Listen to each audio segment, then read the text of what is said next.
Hello and welcome back to the Wrestling Group on YouTube. Today I have another rankings video for you. I have gone for top 5 AEW Rampage matches. Obviously Rampage has been a thing now for the last couple of years. On a Friday, it's normally taped after Dynamite. And you know what, from the get-go with AEW, I've watched Dynamite like every week. Maybe one, two, maybe if you're lucky, Dynamites that I've missed. Only the odd match that I've skipped, but for the most part, I've watched near enough all of Dynamite since it's been going, and what are we now in like the 4th year? With Rampage, obviously at the beginning, I watched every episode of Rampage, but Rampage for me at the moment, but a good few times, it's not been up to the standards, and they've not put the matches on that I want to go out my way and watch. So I thought, you know what, let's have a little look through and see some of the best Rampage matches that's been. And to be honest with you, there's a hell of a lot more than what I remembered, which is a good thing, And they have had some absolute banging matches on Rampage, and they've done some full cards as well on Rampage that have been fantastic too. So anyway, I went through, had a little look online, picked a list of something like 10 to 12 matches that were rated really highly. Sat through, watched most of them. Watched most of them this morning, actually, to be honest. Woke up early, so sat there and I've watched through loads.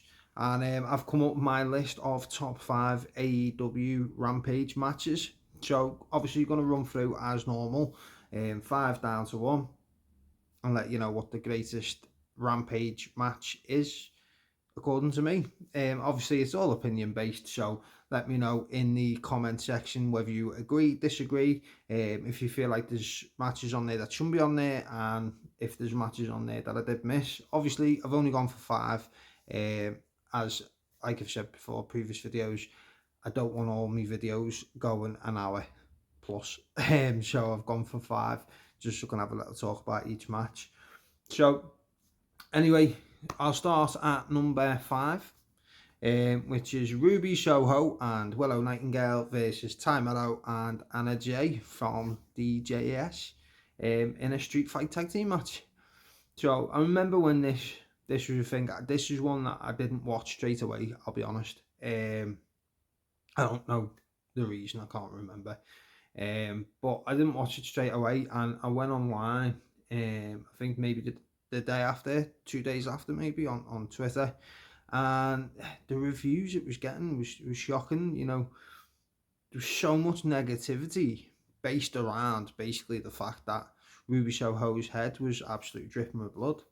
And it was like, yeah, but you're the same people that enjoy John Moxley doing that, or Willie Utah doing that, or Bryan Danielson or Cody Rhodes and Kenny Omega, but because it was a female, like there was a lot of backlash, and I was like, that seemed a bit strange. I mean, it was a lot of blood coming from her head, but you know what though, we've seen matches years and years and years with male wrestlers that do it, and no one bats an eyelid. You know what I mean? Like Eddie Guerrero, like that match where he was absolutely streaming with blood. John Cena's another one, and there's never been that issue that there was with the women's tag match, which was quite strange, to be honest. A lot of people have been calling for women to be seen as the same as men in regards to wrestling. They should get the same things that men get. That's why we've now got like women's Royal Rumbles and why we've got women's Money in the Bank matches and stuff. But when it comes to this, there was quite a big lot of backlash over people saying that they didn't want to watch because a female was absolutely bleeding from her head, which seems strange to me. Again, but was it just that, or was it because it wasn't WWE doing it and it was AEW? Because we've got a lot of people that are just crap on anything AEW do. But really good match anyway. I really enjoyed it. They brought in the real storyline of Ty Mello breaking Ruby Soho's nose. That was the whole start to this. She accidentally broke her nose in a match, and then obviously Soho was off for a while she got that sorted. And then they brought it into storyline and added into the mix, obviously Anna Jay and Willow Nightingale, and it turned into quite a decent little story. and a really impressive match as well. To be honest, I've watched it a couple of times. Um, like I say, she busts her head quite early on, and it just pause, but at one point she looks like she can't even see it in her eyes that much. But I mean, I don't know if you can really say blood suits people, but obviously when you think of like John Moxley, blood suits John Moxley, if you like. It's a strange thing to say, but it's true. And you know what? I think blood suits Ruby Soho as well. That style of like brutality and that style of match, I think suits Ruby Soho. Like, I was never a big fan of Ruby when she was in WWE, to be honest. I just didn't really see much from her, but she was getting like 4 or 5 minute matches, probably why, and put in a faction that didn't really work. But in AEW, I've seen exactly what she can do, and I'm a massive fan of Ruby. I think she's brilliant. I'm a big fan of Willow Nightingale as well. Anna Jay and Ty Mello, they're all right. They're like average, aren't they, really? Well, Anna Jay's average, Ty Mello's probably just below average, but it's still made for an interesting storyline. And the fact that it was a street fight, you could use weapons and stuff, so it's not like it was a technical match. So I think it worked all well for the four that were involved, you know what I mean? Um, we won't go into the fact that Ty Mello didn't even really know how to use a chair, but it was a good match. It was impressive, we got to see people go through tables as well, which was fun. Willow jumped off. Willow Nightingale and Ruby Soho wore like purple camo pants, which was like homage to obviously the Dudley Boys.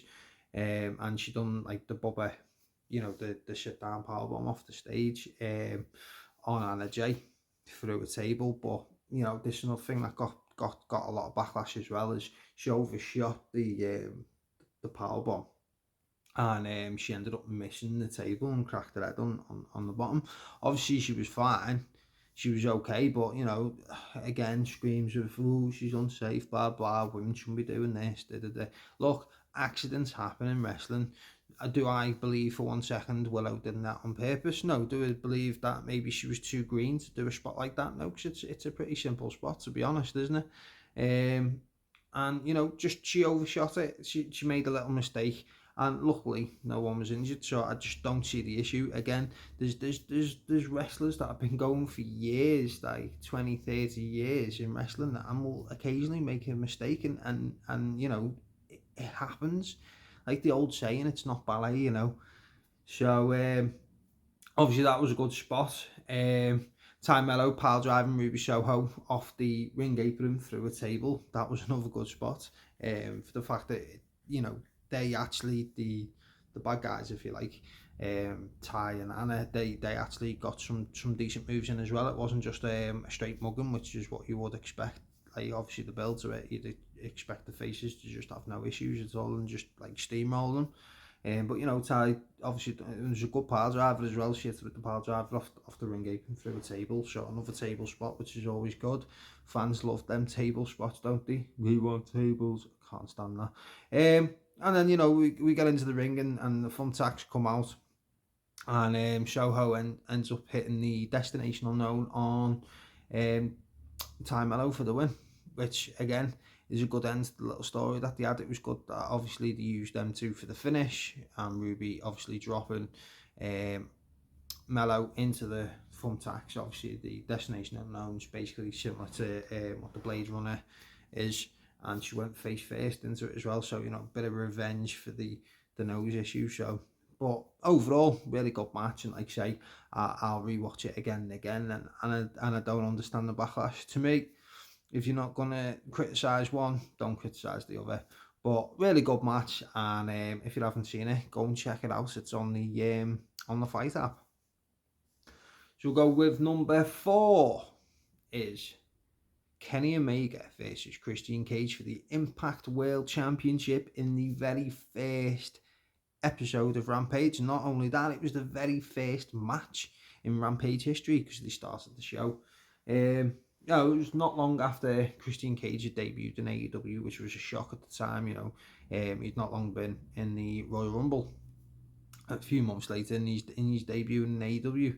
And to be fair, it when we had the likes of Danielson and Punk and stuff like that debut in AEW, you know, there was all the rumours and the dirt sheets and that, but I don't remember seeing nothing for Christian, so it was a big shock, and it is hard to keep shocks nowadays away from the internet.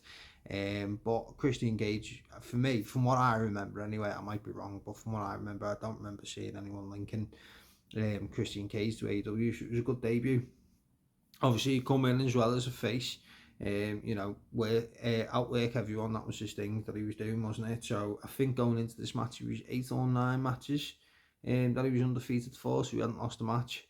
Obviously, he started the storyline with Kenny Omega, who was the belt collector at the time. You know, the TNA World Champion, Impact World Champion, the AAA Mega Champion, AEW Champion. You know, he just had belts galore, didn't he? And he was strongly protected as well. You know, he was a good champ for AEW, and obviously he was doing a crossover, going to Impact and doing some matches there as well. But it was a decent build up. You know, it was mainly going into the pay-per-view. I think about 3 weeks after this might have been Revolution. I can't really remember that. I should have really checked that off. But he went into the pay-per-view a couple of weeks after this match for the AEW World Championship. And so, you know, it wasn't as good as the pay-per-view match, but it was still good. It was really enjoyable. Such a good way to start a new show, a new weekly show, is to have, you know, your world champion or a world champion for three different promotions at the time, and obviously a legend like Christian Cage, you know, who'd been world champion in TNA previously. So it made sense to do the match, and it was good. It was, like I say, it was good to open a new series, a new TV show weekly with, you know, 2 of the biggest stars, Kenny Omega, who's one of the biggest stars in the world right now, and Christian Cage, who's a massive legend in wrestling as a whole, in TNA, in WWE. Obviously, it was back when Omega, the Bucks, and were with Don Callis, so, and he was doing the heel gimmick, if you remember. He had the weird mustache thing going on as well. Like a Triple H style thing, but you know, the match was good. It was enjoyable. You know, the finish was good too. We had Don Callis obviously distracting the referee. Young Bucks sneak down and throw some chairs in the ring, which obviously you expect. Then Kenny Omega's going to hit Christian with the chair, gets the win, and would have give Christian his first loss. Then going into the pay-per-view, Kenny Omega was going to still be the belt collector and have all the championship gold, but it didn't happen that way, did it? So the Bucks slide in the chairs, and Christian ends up getting the chairs, sets it up. Don Callis still distracting the referee, hits the kill switch on top of the open chair. So Kenny Omega's face goes right into the chair, and as Callis then gets down, the referee counts to 3, and you have a new Impact. And obviously they had the 2 belts at the time, didn't they? The TNA World Title and the Impact World Title. So it was still under the one banner of the Impact World Championship, but you know, Christian became Impact World Champion something like 8-9 matches after debuting in AEW. So we got to see Christian Cage as a world champion again, which I'm all for that. I love that. So like I say, really good match. Not as good as the one that they had a couple of weeks later at the pay-per-view, but again, it was for the Impact World Title. First episode of Rampage, first match on Rampage, and it was a really good match, and it was a good setup as well then to go into the AEW pay-per-view with people thinking maybe, just maybe, Christian Cage could win the AEW World Championship as well from Kenny Omega. So again, another good one to go and check out if you haven't seen it. I mean, if you haven't seen it, then you're not an AEW fan, are you? Let's be honest, or an Impact fan, because it's a fantastic match. Number 3, we're going for Hangman Adam Page versus Adam Cole for the AEW World Championship in a Texas Death Match. So I think this might have been the 2nd or 3rd time they faced in AEW. Obviously, Adam Cole come in as a big signing. You know, being in the whole thing with NXT for a good few years. He's been NXT World Champion twice, I think he was twice World Champ, or NXT Champ if you like. It's basically a world title, isn't it, in NXT. Had some brilliant matches. You know, he'd gone through the feud with the members from Undisputed Era when he split up. You know, Roderick Strong and Kyle O'Reilly, and had absolutely some bangers there as well. And obviously showed up in AEW, made a big impact. He debuted, and then Danielson debuted just after him as well. And it was a good build. You know, they've got history there. Hangman and Adam Cole, and they're quite similar in the sense as well. So, but it was a really good match. You know, a lot of steel chairs, some barbed wire, table spots. You know, chain on tied to the rope and then a clothesline. It was good back and forth. You know, both of them looked strong in this match as well, and it wouldn't hurt either one of them to have lost. But obviously, as it was, you know, Hangman Adam Page retained the AEW World Championship, which was probably the right decision. You know, Hangman, although people say his reign wasn't the best reign, no, it wasn't the best reign, but he had some banging matches, and you can't take that away from him. And this is one of them. A really good match. If you haven't seen it, like I say, go and check it out. It's still on the Fight app. You know, we had a really good finish as well, because obviously in a Texas Death Match, it's not just like a street fight or like a no disqualification match. You know, it's the you get the 10 count, don't you? Like a last man standing match, basically. This really could have just been a last man standing match with chairs, because for the most part everything was done with chairs. But it was an enjoyable match. Really enjoyed it, and I enjoyed rewatching it as well, because I'd forgot all about it, to be honest. I remember the one that they had on the pay-per-view, but I forgot that they had this match on Rampage too, on free television, if you like. If you're in America, it's free anyway. But yeah, it was really good. It was a good spot to finish as well, you know. Hangman Hangman gets Adam Cole um, tied to the ropes. He takes his belt off and ties his hand to the ropes, so he's like that, and he's just like dazed and that. So Hangman goes outside the ring. He gets his steel chair from underneath the ring, which has got barbed wire all on it. So he's getting ready to, you know, take his head off with this barbed wire as he's there, you know, and he can't get away. Anyway, Hangman in his whole run as AEW World Champion wanted to do one thing, and that was to not stoop to the depths that other champions had done.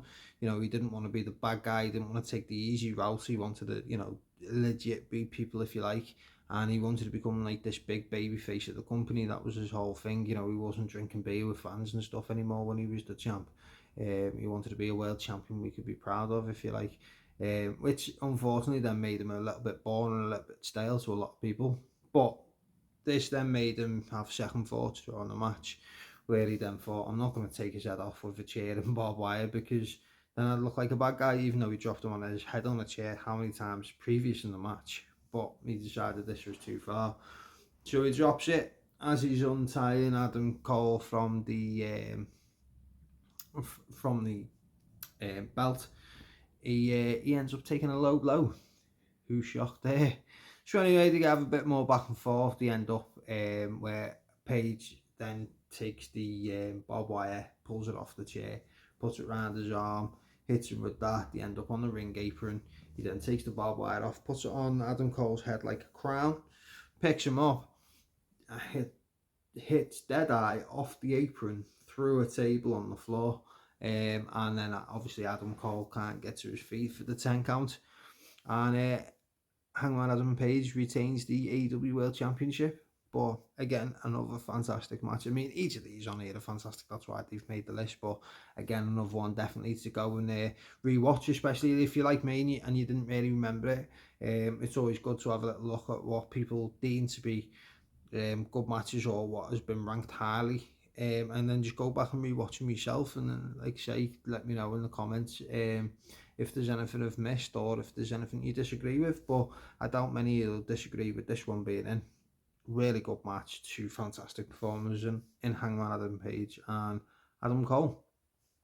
Number 2, we have a TNT Championship match. Now we have Sammy Guevara, who's a really good TNT champion, Darby Allin, who again was a really good TNT champion, and Andrade El Idolo, who I think should have already been a TNT champion by now. But it was in the triple threat match, and it opened the show on Rampage. It wasn't the main event, but it opened the show, which giving me enough time then to go and do the bits that they wanted to do. But I get 3 fantastic performers, you know. Sammy's one that I didn't know much about coming into AEW, and when he first debuted, he had the big weird panda thing, didn't he, that he was doing. He was trying to be like this I don't know, like a babyface, I suppose, and he just couldn't really get over, could he, until obviously joined the Inner Circle. But he is brilliant in the ring, and he's someone that has improved. I think over the last 4 years, he's improved quite a lot. I know he has his dealings outside of the ring, backstage and stuff that people have opinions on, but that's up to you. I'm not really bothered about backstage dramas, to be honest. But you know, he's a really good performer, and he's been a really good TNT champion. And it's rare that you'll see a Sammy Guevara match that isn't a decent match at least. Darby Allin, again, didn't know much about Darby before he come into AEW. Was impressed with Darby very quick. You know, he's a risk taker, a daredevil, similar to a young Jeff Hardy. Which I was always a massive Jeff Hardy fan anyway, so it was no surprise that I love Darby Allin. Andrade, you know, Andrade's brilliant. I think he's massively underrated in the world of wrestling, to be honest. And no, not by fans, to be fair. I know he's got good fans, and a lot of people do appreciate him. If you look back at some of his matches in NXT, especially, were really good.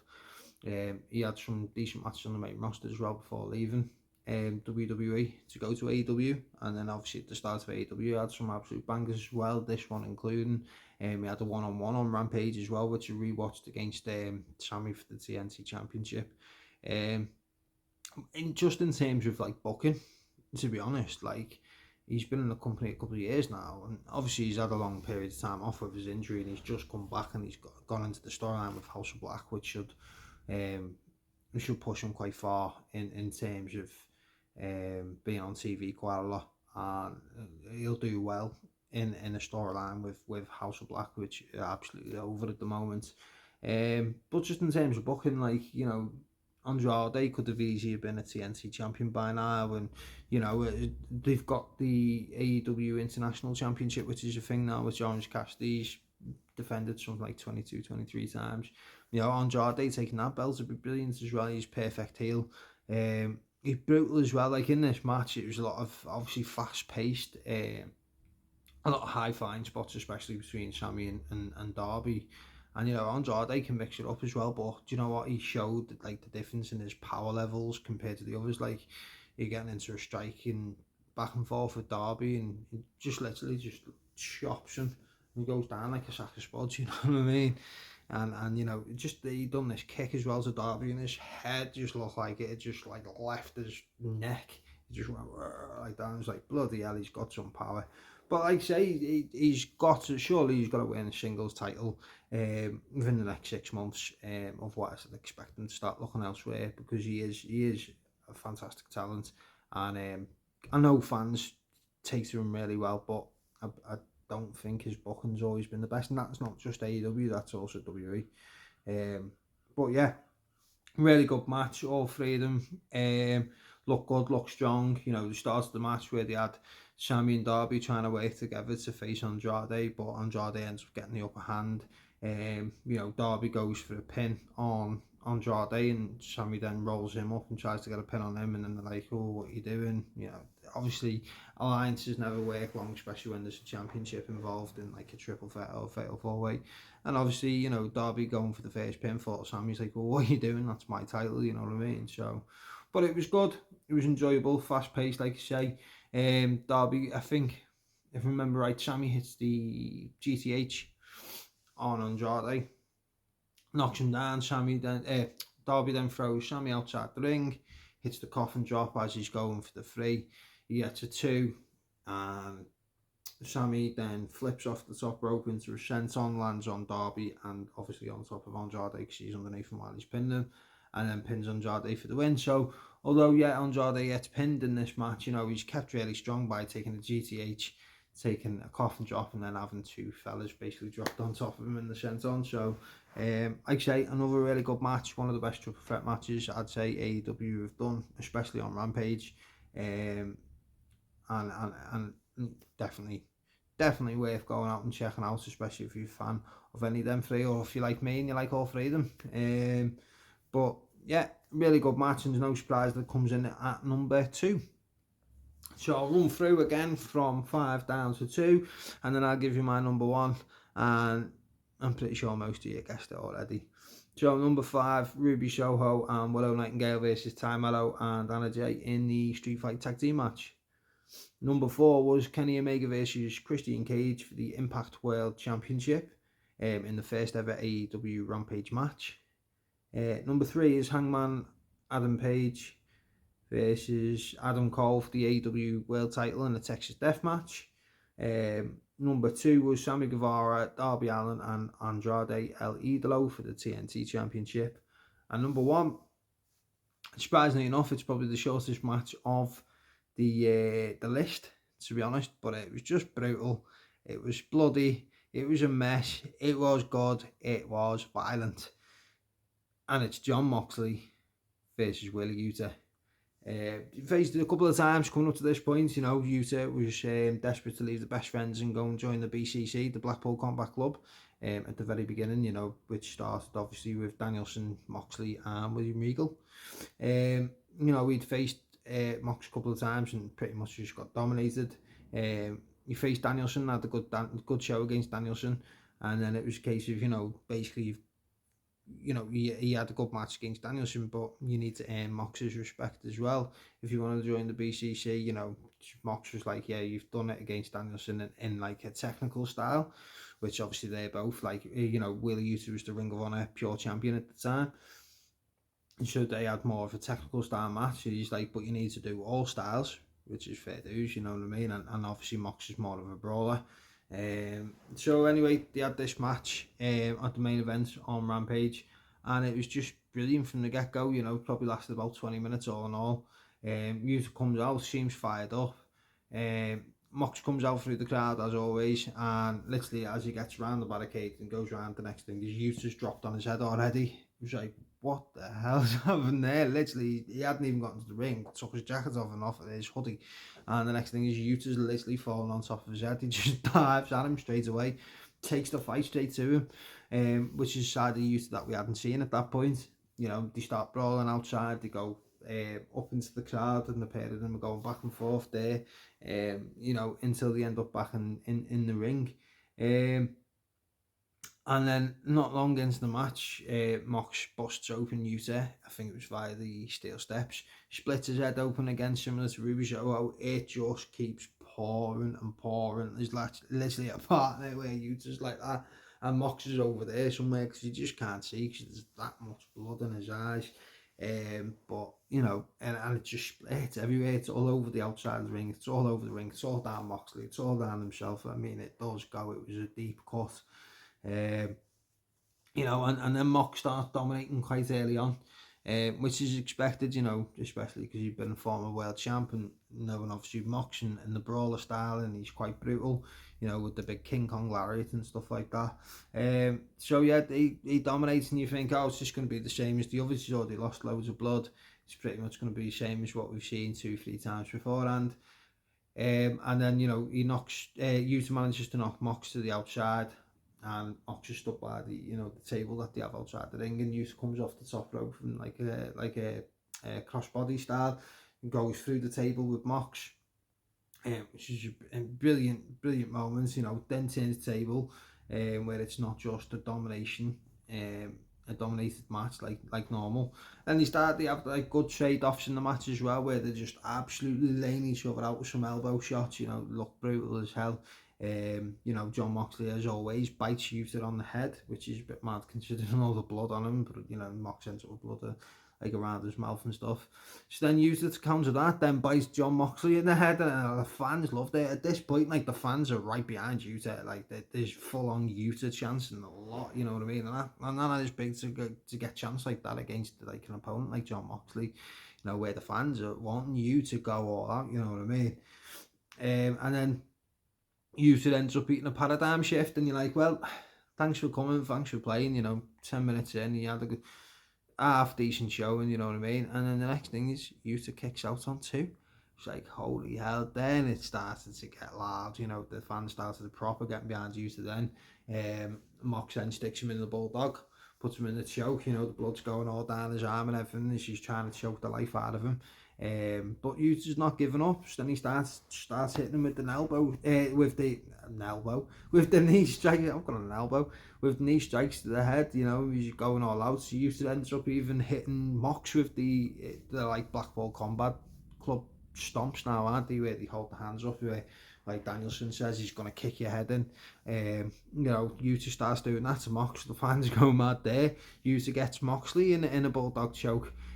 Puts him in a crossface, then gets him in a bulldog.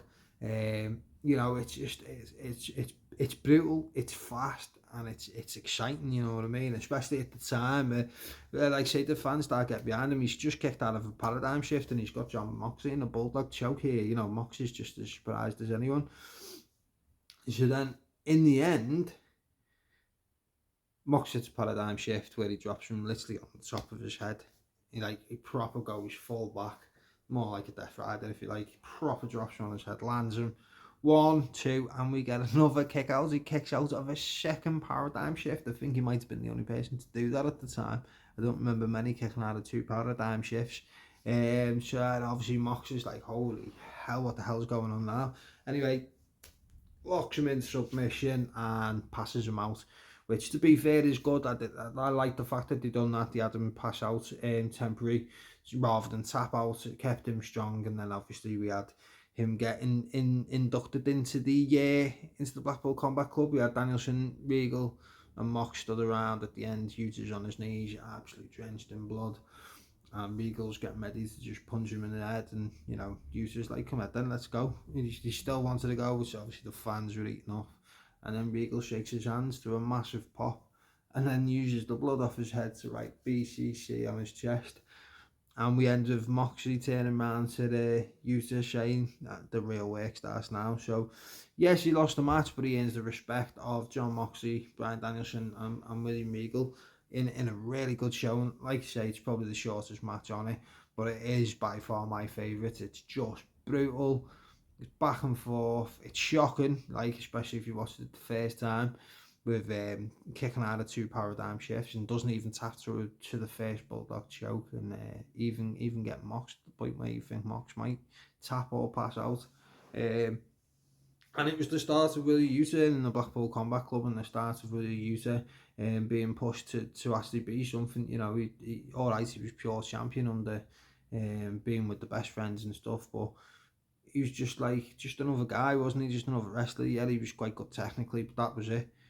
Now it then pushed into him being really good and showing how much he can improve. I mean, if you're going to be under Danielson and Moxley, you're going to improve massively, aren't you? There's no doubt. I'm William Regal, obviously, at the time. But yes, so there you have it, my top 5 AEW Rampage matches so far. So let me know, as always, whether you liked or disliked anything. Let me know if you agree or disagree with any matches. Do I have them in the wrong order, right order? Is there any matches that I missed off? Is there any matches that shouldn't be in here? Also, let me know your thoughts on the women's street fight tag match. Were you put off by the fact that women were bleeding out their head? Were you put off by the fact that someone accidentally overshot a powerbomb? And did you go to Twitter and make a big deal over nothing? Let me know in the comments. I'll be interested to find out which one of yous were off put by Ruby Soho bleeding.